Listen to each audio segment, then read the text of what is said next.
Assalamualaikum warahmatullahi wabarakatuh. Perkenalkan, nama saya Elis Amalia Nurbaiti, mahasiswi IAIN Syekh Nurjati Cirebon, Fakultas Usuluddin Adab dan Dakwah, jurusan Bimbingan Konseling Islam semester 2A. Di video kali ini, saya akan mereview sebuah buku untuk memenuhi tugas UAS mata kuliah Pendidikan Kewarganegaraan yang diampu oleh Ibu Risla Diba, MPD. Buku yang akan saya review adalah buku Pendidikan Kewarganegaraan karangan dari Profesor Dr. Haji Kailan MS. Buku ini terdiri dari 236 halaman dan 8 bab. Untuk mempersingkat waktu, mari kita bahas dan kita review dari bab 1 sampai bab 8. Tetap tonton video saya ya. Oke, langsung saja kita ke bab yang pertama. Bab yang pertama itu tentang pengertian dan tujuan pendidikan kewarganegaraan. Pengertian pendidikan kewarganegaraan. Mata kuliah kewarganegaraan sering disebut sebagai civics education atau bahkan ada yang menyebut sebagai demokrasi education. Mengapa demikian? Karena kesadaran demokrasi serta implementasi harus senantiasa dikembangkan dengan basis filsafat bangsa, identitas nasional, kenyataan dan pengalaman sejarah bangsa tersebut, serta dasar-dasar kemanusiaan dan keadaan. Oleh karena itu, diharapkan dengan pendidikan kewarganegaraan, intelektual Indonesia memiliki dasar kepribadian serta warga negara yang demokratis, religius, berkemanusiaan, dan berkeadaan. Yang kedua, tentang tujuan pendidikan kewarganegaraan. Pendidikan kewarganegaraan juga mempunyai tujuannya, mempunyai visi dan misinya. Yang akan kita bahas pertama kali yaitu tentang visinya. Visi pendidikan kewarganegaraan di perguruan tinggi adalah merupakan sumber nilai dan pedoman dalam pengembangan dan penyelenggaraan program studi, guna menghantarkan mahasiswa mematapkan kepribadian sebagai manusia seutuhnya. Yang kedua yaitu tentang misinya. Misi pendidikan kewarganegaraan itu untuk membantu mahasiswa memantapkan kepribadiannya agar secara konsisten mampu mewujudkan nilai-nilai dasar Pancasila, rasa kebangsaan dan cinta tanah air dalam menguasai, menerapkan dan mengembangkan ilmu pengetahuan, teknologi dan seni dengan rasa tanggung jawab dan bermoral. Bahasan berikutnya yaitu tentang filsafat Pancasila. Pengertian filsafat Pancasila. Filsafat adalah suatu bidang ilmu yang senantiasa ada dan menyertai kehidupan manusia. Cara etimologis, istilah filsafat berasal dari bahasa Yunani yang artinya phailen. Phailen itu dalam bahasa Indonesia artinya cinta. Kalau sophos dalam bahasa Indonesia artinya hikmah atau kebijaksanaan, atau bahkan pula ada yang menyebut sebagai wisdom. Yang B yaitu pengertian Pancasila sebagai suatu sistem. Sistem adalah suatu kesatuan bagian-bagian yang saling berhubungan, saling bekerja sama untuk satu tujuan tertentu, dan secara keseluruhan merupakan suatu kesatuan yang utuh. Dasar filsafat negara Pancasila adalah merupakan satu kesatuan yang bersifat majemuk tunggal. Yang C adalah kesatuan sila-sila Pancasila. Kalau dilihat dari intinya, urutan-urutan 5 sila menunjukkan suatu rangkaian tingkat dalam luasnya dan isi sifatnya yang merupakan pengkhususan dari sila-sila di mukanya. Sila-sila Pancasila sebagai kesatuan dapat dirumuskan pula dalam hubungannya saling mengisi atau mengkualifikasi dalam rangka hubungan hierarkis piramidal. Tiap-tiap sila mengandung 4 sila lainnya, dikualifikasi oleh 4 sila lainnya. Langsung aja kita ke bab 3. Bab 3 itu tentang identitas nasional. Pengertian identitas nasional. Agar bangsa Indonesia tetap eksis dalam menghadapi globalisasi, maka harus tetap meletakkan jati diri dan identitas nasional yang merupakan kepribadian bangsa Indonesia. Sebagai dasar pengembangan kreativitas budaya globalisasi, istilah identitas nasional secara terminologis adalah suatu ciri yang dimiliki oleh suatu bangsa yang secara filosofis membedakan bangsa tersebut dengan bangsa lainnya. Dalam hubungannya dengan identitas nasional secara dinamis, dewasa ini, bangsa Indonesia harus memiliki visi yang jelas dalam melakukan reformasi melalui dasar filosofi bangsa negara, yaitu Bhinneka Tunggal Ika. Yang berikutnya yaitu tentang faktor-faktor pendukung kelahiran identitas nasional. Faktor yang mendukung kelahiran identitas nasional bangsa Indonesia meliputi yang pertama, faktor objektif yang meliputi faktor geografis, ekologis, dan demografis. Yang kedua, faktor subjektif yaitu faktor historis, sosial, politik, dan kebudayaan. Oke, langsung aja kita ke bab 4. Bab 4 itu tentang demokrasi Indonesia. Yang pertama, demokrasi dan implementasinya. Peranan negara dan masyarakat tidak dapat dilepaskan dari telaah tentang demokrasi ini karena dua alasan. Yang pertama, hampir semua negara di dunia menjadikan demokrasi sebagai alasan yang fundamental. Yang kedua, demokrasi sebagai asas negara secara esensial telah memberikan arah bagi peranan masyarakat untuk menyelenggarakan negara sebagai organisasi tertinggi. Tetapi ternyata demokrasi itu berjalan dalam dua jalur yang berbeda-beda. Dalam hubungannya dengan implementasi ke dalam sistem pemerintahan, demokrasi juga melahirkan sistem yang bermacam-macam seperti sistem presidensial, sistem parlementer, sistem referendum, meletakkan pemerintah sebagai bagian atau badan pekerjaan dari parlemen. Langsung saja kita ke bab 5. Bab 5 itu adalah tentang negara dan konstitusi. Ya, konsep pengertian negara modern yang dikemukakan oleh beberapa ahli. Kita sebut saja sekarang yaitu Roger H. Soltau mengemukakan bahwa negara adalah sebagai alat agensi atau wewenang yang mengatur atau mengendalikan persoalan-persoalan bersama atas nama masyarakat. Berdasarkan pengertian yang dikemukakan oleh beberapa filsuf serta para sarjana tentang negara, maka dapat disimpulkan bahwa semua negara memiliki unsur-unsur yang mutlak harus ada. Unsur-unsur itu meliputi wilayah, negara, dan pemerintahan. Konvensi adalah hukum dasar yang tidak tertulis, yaitu aturan-aturan dasar yang timbul dan terpelihara dalam praktek penyelenggaraan negara. Meskipun sifatnya tidak tertulis, konvensi ini mempunyai sifat-sifat sebagai berikut. Yang pertama, merupakan kebiasaan yang berulang kali dan terpelihara dalam praktek penyelenggaraan negara. Yang kedua, tidak bertentangan dengan undang-undang dasar dan berjalan dengan sejajar. Yang ketiga, diterima oleh semua rakyat Indonesia dan rakyat yang lainnya mungkin ya. Yang keempat, bersifat sebagai pelengkap sehingga memungkinkan sebagian aturan-aturan dasar yang tidak terdapat dalam undang-undang dasar. Jadi, konvensi itu bila mana dikehendaki untuk menjadi suatu aturan dasar yang tertulis, tidak secara otomatis setingkat dengan undang-undang dasar, melainkan sebagai suatu ketetapan.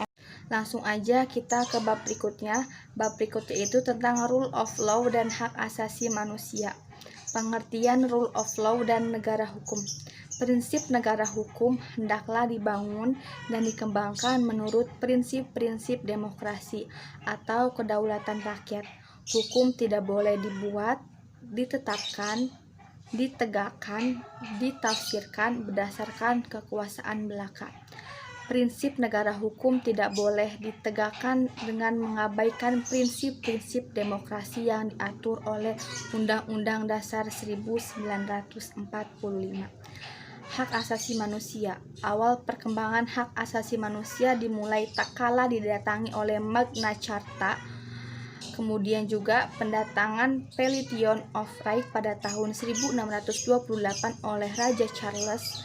Dalam hubungan ini, raja berhadapan dengan utusan rakyat. Dalam hubungan inilah maka perkembangan hak asasi manusia itu sangat erat hubungannya dengan perkembangan demokrasi. Puncak hak asasi manusia yaitu ketika Human Rights untuk pertama kalinya dirumuskan secara resmi dalam Declaration of Independence Amerika Serikat pada tahun 1776. Ada beberapa dasar yang dapat digunakan sebagai motivasi setiap warga untuk ikut serta membela negara Indonesia. Yang pertama, pengalaman sejarah perjuangan Republik Indonesia. Yang kedua, kedudukan wilayah geografis Nusantara dan strategis. Yang ketiga, keadaan penduduk demografis yang besar. Yang keempat, kekayaan sumber daya alam. Yang kelima, perkembangan dan kemajuan iptek di bidang persenjataan. Yang keenam, kemungkinan timbulnya bencana perang. Lanjut bab ke-7 tentang geopolitik Indonesia. Geopolitik diartikan sebagai sistem politik atau peraturan-peraturan dalam wujud kebijaksanaan dalam mewujudkan strategi nasional yang didorong aspirasi nasional geografik suatu negara, yang apabila dilaksanakan dan berhasil akan berdampak langsung ataupun tidak langsung kepada sistem politik suatu negara. Sebaliknya, politik negara itu secara langsung geopolitik bertumpu pada geografi sosial, mengenai situasi, kondisi, dan segala sesuatu yang dianggap relevan dengan karakteristik geografi suatu negara. Manusia melaksanakan tugas dan kegiatan bergerak dalam dua bidang, yaitu universal filosofis dan sosial politik. Bidang universal filosofis bersifat transenden dan idealistik, misalnya dalam bentuk aspirasi bangsa, pedoman hidup, dan pandangan hidup bangsa. Sedangkan bidang sosial politik bersifat imanen dan realistik yang bersifat lebih nyata dan dapat dirasakan. Pengertian wawasan Nusantara. Istilah wawasan berasal dari kata wawas yang berarti pandangan, tinjauan, atau penglihatan indrawi. Akar kata ini membentuk kata mawas yang berarti memandang atau melihat. Sedangkan wawasan berarti cara pandang, cara tinjau, atau cara melihat. Sedangkan nusa berarti pulau, dan antara berarti diapit di antara dua hal, berarti cara pandang suatu bangsa tentang diri dan lingkungannya yang dijabarkan dari dasar falsafah dan sejarah bangsa itu sesuai dengan posisi dan kondisi geografi negara untuk mencapai tujuan nasional. Sedangkan wawasan Nusantara mempunyai arti cara pandang bangsa Indonesia. Faktor-faktor yang mempengaruhi wawasan Nusantara. Lahirnya arsipelago mengandung pengertian bahwa pulau-pulau tersebut selalu dalam satu kesatuan yang utuh, sementara pulau berfungsi sebagai unsur penghubung dan bukan. Langsung aja kita ke bab yang terakhir tentang geostrategis Indonesia. Geografi, wilayah Indonesia terletak di antara dua benua Asia dan Australia, serta di antara dua samudra Pasifik dan Samudra Hindia. Strategi adalah politik dalam pelaksanaan, yaitu upaya bagaimana mencapai tujuan dan sasaran yang ditetapkan sesuai dengan keinginan politik. Posisi silang Indonesia dapat dirinci sebagai berikut. Geografi, wilayah Indonesia terletak di antara dua benua Asia dan Australia, serta di antara dua samudra Pasifik atau Samudra Hindia. Yang kedua, demografi. Penduduk Indonesia terletak di antara penduduk jarang di selatan Australia dan penduduk padat di utara RSC atau Jepang. Yang ketiga, ideologi. Ideologi Indonesia, Pancasila, terletak antara liberalisme di selatan Australia dan Selandia Baru dan komunisme di utara. Yang keempat, politik. Demokrasi Pancasila terletak di antara demokrasi liberal di selatan dan demokrasi rakyat di klatur proletar di utara. Yang kelima, ekonomi. Ekonomi Indonesia terletak di antara ekonomi kapasitas dan selatan sosialis di utara. Yang terakhir adalah HANKAM, geopolitik dan geostrategi. HANKAM, pertahanan dan keamanan Indonesia, terletak di antara wawasan kekuatan maritim di selatan dan wawasan kekuatan kontinental di utara. Langsung aja kita ke bab yang terakhir tentang geostrategis Indonesia. Geografi, wilayah Indonesia terletak di antara dua benua Asia dan Australia, serta di antara dua samudra Pasifik dan Samudra Hindia. Geostrategi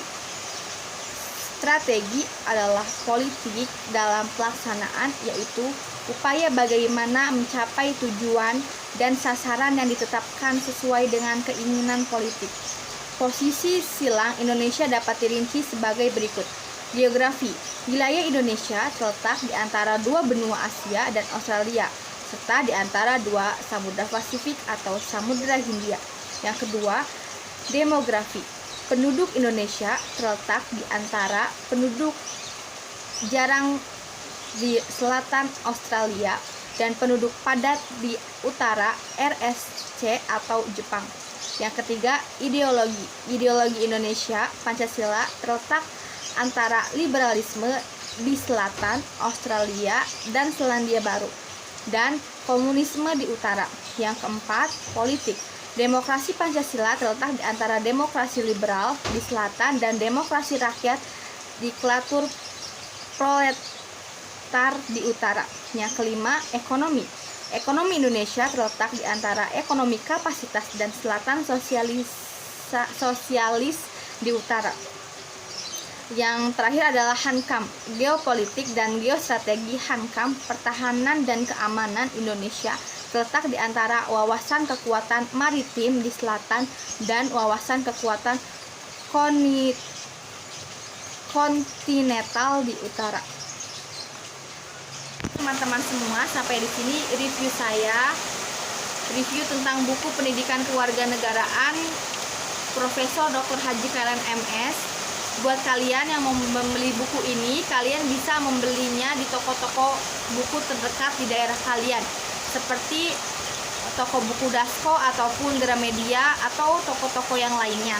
Jika kalian malas keluar, kalian bisa membeli buku ini di toko-toko online seperti Shopee, Lazada, Bukalapak, Tokopedia atau toko-toko online lainnya. Dan buat kalian para mahasiswa pemula, jika kalian ingin lebih memperdalam ilmu kalian tentang pendidikan kewarganegaraan, buku ini bisa menjadi alternatif kalian karena isinya pun sangat ringkas, padat, dan sangat jelas. Oke, untuk kalian semua, kurang lebihnya saya benar-benar mohon maaf sekali karena saya juga masih tahap pembelajaran. Oke, wassalamualaikum warahmatullahi wabarakatuh.